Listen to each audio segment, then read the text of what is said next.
Hello, everyone, and welcome to our second show of the DFR's DFS Down Under show. I'm back here at SMAFO 10, and I've got a great guest with us today. Here is the podcast contributor here at DFR. Adji, good evening. How are you?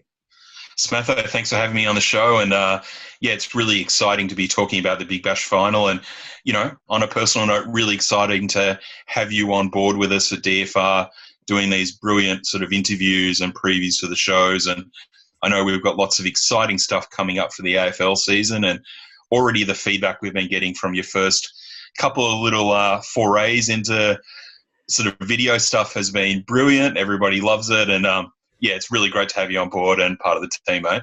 No, appreciate that. Well, I'm actually looking forward to providing some more content throughout the season, especially with the AFL and the NRL seasons not too far away.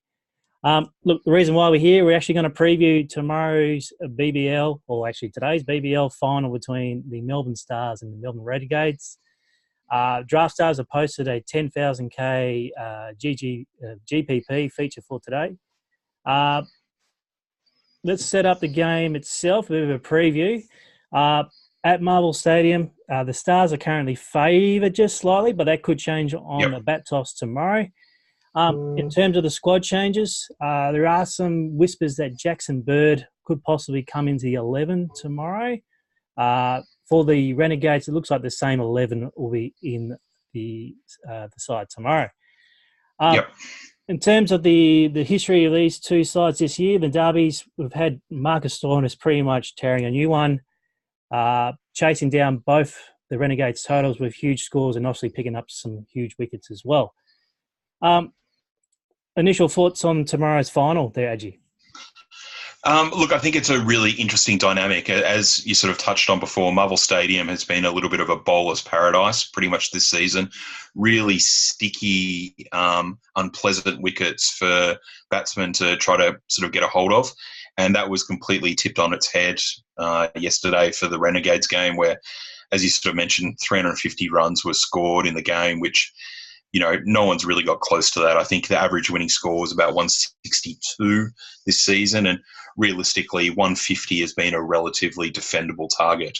So I understand that they are going to use the same pitch again tomorrow. I don't know if there's going to be any sort of change in that pitch, 2 days later. Not sure if the roof's open. There's a few little unknowns, but my gut feeling is that there's probably going to be runs to be scored again. We could look like complete fools tomorrow and the bowlers just tear it up. As we know, Kane Richardson has had an amazing season and taken a lot of wickets on that deck. I think it's a pace wicket, I feel. The spinners historically haven't been doing great on there. Cameron Boyce did have a little bit of success last night in the game, but I've got a funny feeling that in a final, the class is going to sort of rise to the top, and I imagine there's probably going to be quite a few runs scored. Yeah, I tend to agree there. If you look at the data from the season where the bowls have dominated at the stadium itself, if you caught up with my little Twitter video from the previous game against the Sixers, I did share my lineup thoughts, and I actually did target the spinners, and somehow they came through from me. Mainly through silly shots from Aaron Finch and Mr. Harris as well. So that was some good points pick up. But I'm not sure if I'm going to lead down that path again tomorrow with that kind of pitch for tomorrow. Yeah, and look, let's be honest. Even though the Sixers posted 180, they were probably 20 runs short. It really should have been a 200-run first innings. I also think too that the Sixers had a real opportunity to clamp down on the Renegades in the second innings. Probably about over 13, 14, 15. They really should have put a little bit of a hold on them. But people like Abbott and the young kid Edwards, they just kept bowling balls in the slot, which, if you're going to do that to batsmen that aren't afraid to have a crack with nothing to lose, you see what happens yesterday. Like, I think Dan Christian scored, 30-something off 14 balls or something like that. Yeah. It was just silly. There was the Renegades played very well and they batted well, but really I think the Sixers probably would be sitting there today seeing it as an opportunity that they missed. Yep, I have to agree. Look, I had Dan Christian in my side, and he was sitting on zero for the majority of their match, and then he comes out Yep. and hits a quick 50 fantasy points and got me to some good cash. So, well, let's have a look at tomorrow's projections, and I'll bring up our DFR projection screen here for us so we can have a look at. Great. Clearly at the top of the pile is Marcus Stoinis at 22,200, but with a projection of just shy of 100. Is he considered in your potential builds tomorrow? Look, I think, you've got this endless question with Stoinis, and, very clearly by looking at his numbers, as soon as he was elevated to opening, he has just gone bananas. He's had, the most opportunity to score runs. He's been very handy with the ball. He's one of those players that, if he goes and posts 150 plus, if you don't have him in your team, you can pretty much forget about being anywhere close to the top. And I think that's kind of the similar situation as someone like Maxwell as well, that, even though he is, $4,000 cheaper and he's projected substantially lower, his ceiling and the points that he can actually score, are crazy. You know what I mean? He can really put up some very big numbers. And tomorrow, and again, look, we've touched on the fact that we think it's going to be a batsman's wicket. But there's no reason on the flip side why people like Kane Richardson and Cameron Boyce can't come out and take a ton of wickets and really be quite dominant as well. I think the big question is, do you try to stack yourself with a Stoinis and a Maxwell and then a whole heap of other 10,000 players? Or do you try to pick one of them, hope for the best, and then pick off some bowlers?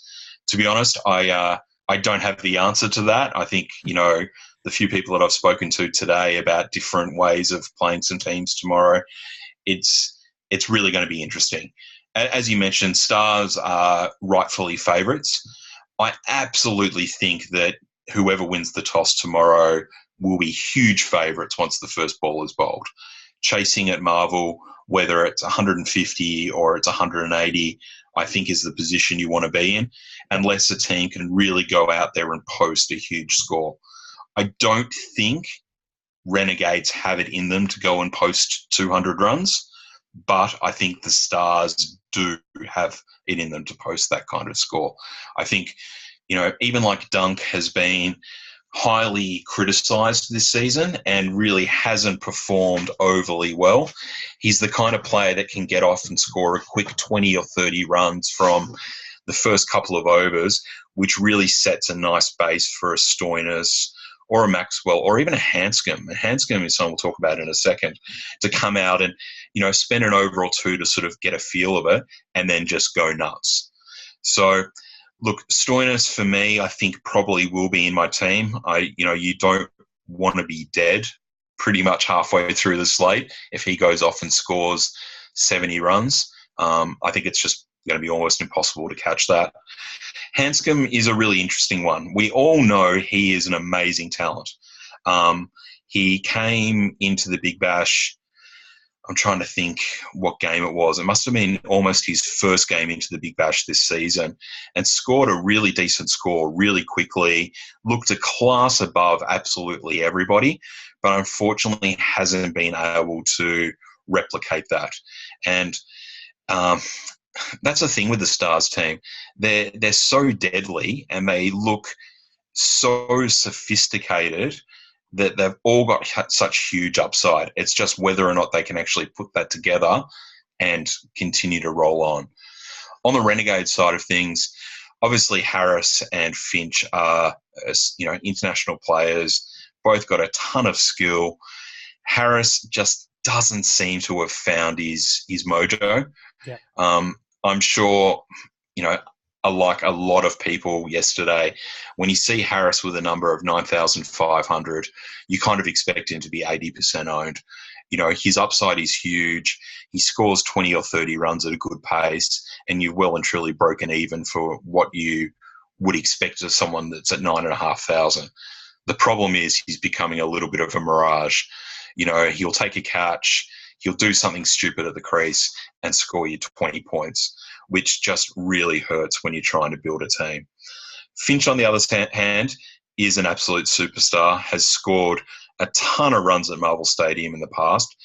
But as we all saw yesterday, he tried to do that stupid switch hitting. Yeah. I don't even know what it was. There was no reason for him to do it. He was on 40 runs. They were coasting along with him at the crease. It's an absolute certainty that they're going to get there because he can go off later on and tries to get really crazy. It was really stupid and really frustrating. I imagine he would have been very frustrated from that.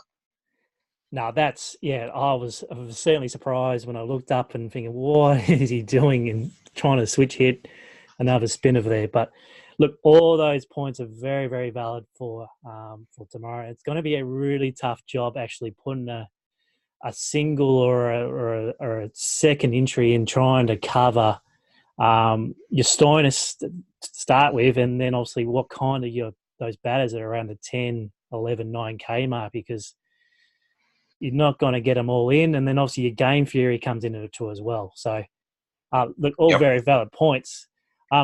Outside of the Stoinis, who would be you out of, say, your Richardsons and your Maxwells and your Dan Christians? Is there any of those three you might be looking at if you're going to fade Stoinis? Look, I love Richardson, and he's been very good to me this season on not only a personal punting level, but also in a fantasy level. Okay. He's taken a ton of wickets and has looked deadly. But, as we saw yesterday, he gave up 31 runs, I think, or 30 runs in his first 2 overs. Now, look, everyone can have a bad night. I completely get it. We saw what happened with the Hurricanes 2 nights ago. They have a bad night and suddenly they're out of it all. Thankfully the Renegades were able to get over the line, and maybe he just had a bad night. He could come in tomorrow and take 3 or 4 wickets and absolutely destroy the top end of the Stars batting lineup. I probably lean more towards a Dan Christian. I feel that tomorrow, historically finals are low-scoring events. They don't generally post big scores and people don't chase big scores. We've been very lucky that we've seen a couple of really good games. But, I wouldn't also be shocked if a team was bowled out for 130 tomorrow or 135. Especially if the Stars bat first and Richardson and Boyce and Christian, for that matter, really get hold of them.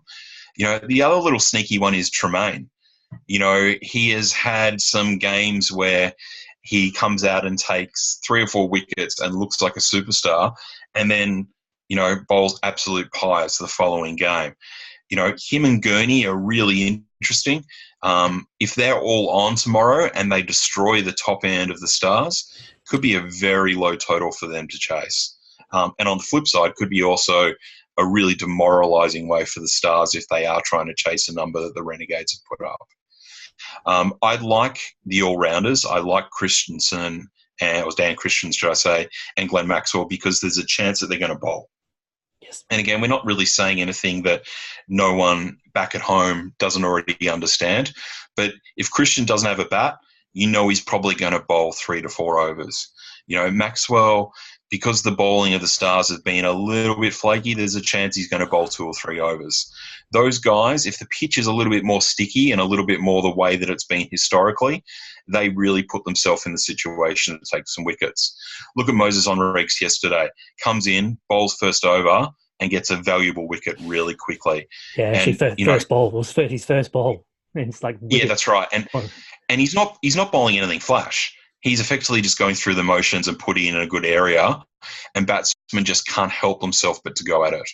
So it's going to be very interesting, but I certainly like the idea of all-rounders getting 2 swings of the cherry to try to get some points. But of course, Stoinis, he is the ultimate all-rounder. He's going to get 4 overs. He's going to open the bat. He's going to make runs. A little sneaky one maybe, and I guess it's not overly sneaky as such, but Dwayne Bravo. Yeah. He's a player that has more experience playing T20 than anyone else in the whole T20 industry. He's had a little bit of an iffy season, to be fair. He really hasn't had to step up in too many occasions. I think he is the leading wicket taker for the Stars off the top of my head. I'd have to double check the numbers, but I think perhaps he's taken 15 wickets and Stoinis has taken 14. Okay. So from those numbers, you sort of forget that he has been deadly with the ball. He's someone tomorrow that could come out and really make a bit of a meal of the tail end of the Renegades. He's a big game player. As you see by his shoes, he's the greatest man of all time, or whatever. Yeah. He's hottest man alive. Sorry, hottest man alive. There's definitely no lacking of confidence. And I think in big games, big players step up. And that's what we're going to see tomorrow. So when you're looking to build your team, as much as you want to be balanced, I think you need to be allowing for superstars to do their thing and become game winners. Because a score of somewhere around high 400s is most likely going to win the Big Bash main event for 50 grand. In the $10,000 GPP, you might need a little bit more, but I wouldn't be surprised in the big event if a score around the high 400s gets there. So if you can find that player that scores 120, 130, 150, and then another couple of players that are in the 70s and 80s, you are a huge way of getting that score that you need. Yeah, I think last night's scores were on the lowish side, especially for the Sixers. There was a lot of 30s and 40s and not many wickets taken. But for tomorrow's game, there are so many game theories that I can just think right now that could actually happen. Like, do you go by the data where, low runs and wickets and poor power plays and just short run chases, or do we go last night's game where there's heaps of runs and try and get some death bowlers in for the first innings because they're going to try and hit out and possibly get out. So it's actually it really sets up for a really good final tomorrow. It's just not this, oh crap, let's just plug in 2 studs and some value and then we'll see how that goes. It's actually going to be a deserved winner in the contest tomorrow. Now, absolutely. Yeah, and if you take away yesterday's game and you're asking me to build a team, I'm stacking it with bowlers. Yeah, I'm absolutely stacking it with bowlers. But unfortunately, we've now got this little blip on the radar where a ton of runs have been scored and one of the teams is playing again. It certainly adds for an interesting dynamic of what possibly might happen. All right. Good luck to all those building a lineup tomorrow. And speaking of tomorrow, or today, if you're watching this today, it is the biggest bash final held at Crown Melbourne's Club 23. The team at DFR are going to be all over the action for the game, starting at 2:45 p.m. Eastern Daylight Savings Time if you're in a different state. Let's set it up. What's going to be happening tomorrow? This is all brand new to myself, and it's going to be brand new to everyone who's going to be there tomorrow. Yeah, it's really exciting. And Draft Stars, to give them credit, have been incredibly brave putting themselves out there this season and to post a $150,000 pool, put everything in motion for people to be flying in, getting involved in a really spectacular event. Brett Lee's going to be there to do a Q&A. You're arguably going to have some of the best DFS players in Australia all in one room, all having a crack for the biggest first prize in Australian DFS history. Now, I know a few of you out there might be saying, well, what about DraftKings and things like that? Well, yeah, that's true. There's some big international pools, but for an Australian site to be brave enough to put out a $50,000 first prize, I think is fantastic, and all hats off to them. And as you said, DFR are going to be all over it. I'm going to be there doing some interviews, and luckily enough, you're going to be there with me, Smatho. So we're going to do a preview before the day starts, sort of giving everyone a little bit of a rundown on what's going to be happening. We're going to be catching up with a lot of people that are going to be there, hopefully, early in the day before they start enjoying themselves a little bit too much and perhaps might have thrown their toys because they haven't picked Stoinis. But we'll definitely be interviewing lots of people and doing updates on Twitter and Facebook and a bit of Facebook Live. And there's going to be videos and interviews that we'll post throughout the day and also for the next couple of days after it as well. So for the people that are there on the night and want to come back and see who some of the personalities are in the Australian DFS industry and find out a little bit more about them. I'm hoping I can bail them up with a couple of tricky questions, and all the listeners and the viewers at home can find out a little bit more about them. All right, I'll be just holding a cord or a camera or something. It's kind of a privilege to be at the event, and I have to thank to our other DFR contributor, Big Hef, for sending the text earlier this week saying, "Do you want to come?" And just to be there tomorrow and just seeing a mega sweat for the cricket, it's going to be something to behold, I reckon. Oh, don't worry, mate. You'll be doing more than holding a camera. You'll be out there with a microphone. You'll be bailing a few people up. We'll be getting you right involved. Don't worry about that. Yeah, I don't think I'll have time to even look at the bar tomorrow until way after the event finishes tomorrow, I reckon. There'll be time for that, Smatha. Don't worry about that. We'll definitely be able to squeeze in a couple of drinks. All right, excellent. All right, any last thoughts before we wrap it up this evening? No, look, everyone. Wish everyone the best of luck tomorrow. Not only in the major event at the live event, but also for the final GPP for BBL08. It's been a long season. I think everyone's got a little bit of Big Bash fatigue. But I think we're all enjoying and looking forward to a really good game, which is what should happen tomorrow. And, I can't wait. And look, as you sort of touched on earlier, I can't wait for the rest of the season. We're going to be doing some fantastic things with AFL. Some of our followers might have noticed that today we've just started an AFLW resources section. So if people want to go and check out not only the cheat sheets, but all the data we have for Big Bash, they can go and see that at dailyfantasyrankings.com.au. And they'll also now find our brand new AFLW resource section. And we'll be rolling out AFL resources as well. So for the players that are more advanced and sophisticated, you can really dive into some big data. But for the recreational player that just wants to learn more and get better and, need a little bit of guidance, there's going to be the brilliant previews that our guys write up, such as yourself and Hef. And also there's going to be cheat sheets and all sorts of things that are going to help you hopefully make a little bit of money and get a win. Excellent. So lastly, you would see that our YouTube channel is up and running now, so Daily Fantasy Rankings. Yes. So make sure you subscribe to that, and also you receive notifications for any new content that will go up. Also, follow our Twitter feed at RankingsDFS, and make sure you put a little notification as well, so every time we tweet out, you get a little notification saying there's content being provided. Good luck to everyone for tomorrow, and hopefully we'll see you on the leaderboards. See you, AG. See you, mate. Thanks, Sarah. Good work. Take it easy. Thank you.